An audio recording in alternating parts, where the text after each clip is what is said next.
ஸ்டாலின் சொல்லிட்டாரா, டே ஆளுங்கள்லாம் கூட்டிகிட்டு போனால் இவன் போய் பேட்டி எடுக்கிறான், பேட்டி எடுத்து மைக்க நீட்டினா எவ்வளோ ரூபா கொடுத்தானா 1000 ரூபான்னு சொல்லிடுது, 500 ரூபான்னு சொல்லி மானத்தை வாங்கிடுது.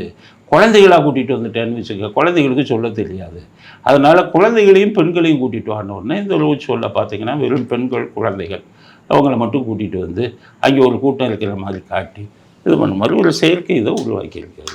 அதுதான் அது வந்து பக்கா ஃபெயிலியர். ஏன்னா உண்மையான கூட்டம் எங்கே வந்தது வச்சுக்கிட்டு அதுக்கப்புறம் பொதுக்குழு கூட்டுறாரு.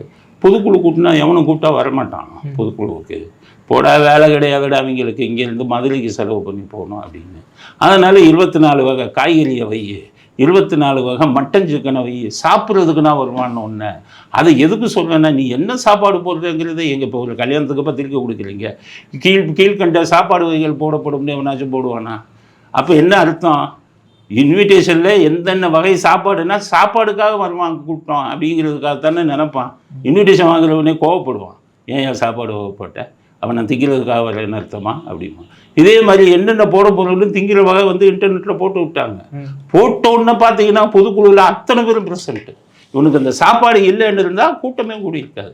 அது சாப்பாடுக்காக செய்யக்கூடிய கூட்டம் இந்த கூட்டம். வெறும் பொதுக்கூட்டம்னு வைக்கும்போது பார்த்தீங்கன்னா அவர் கூட்டம் வச்சுட்டு ஸ்டாலின் விட்டு அது ஓடிட்டார். இன்னுமே நம்ம திமுக கூட்டமே வைக்க வேணாம், வச்சாலும் சாப்பாடு போட வேணாம் அப்படின்னு. சாப்பாடு போட்டால் கரண்டியை தூக்கிட்டு போயிட்டான், உப்பை தூக்கிட்டு போயிட்டான், பிரியாணியை தூக்கிட்டு போகிறான், கான்ட்ராக்ட் வரும்னு சொல்லிட்டான். இன்னுமே வந்து இந்த திமுக கூட்டத்துக்கு எங்களை கூப்பிட்றேன்னு வச்சுக்க, முதல் கண்டிஷன் சட்டி பானை எல்லாத்துக்கும் பணத்தை வாங்கிடு, எல்லாத்தையும் தூக்கிட்டு போயிடுறாங்க அப்படின்னு சொல்லி. வாழை மரம் வச்சா வாழை மரத்தை தூக்கிட்டு போகிறான், சேரை தூக்கிட்டு போகிறான். எல்லாம் திருட்டு பசங்க. தலைவர் நாட்டை திருடுறாரு, இவன் வந்து தொண்டன் வந்துக்கிட்டு காய்கறி இது இப்போ கரண்டி இதெல்லாம் திருடுறான். அதனால் என்ன ஆயிடுச்சுன்னா இப்போ பொதுக்கூட்டம் கூட்டுறதே விட்டார்.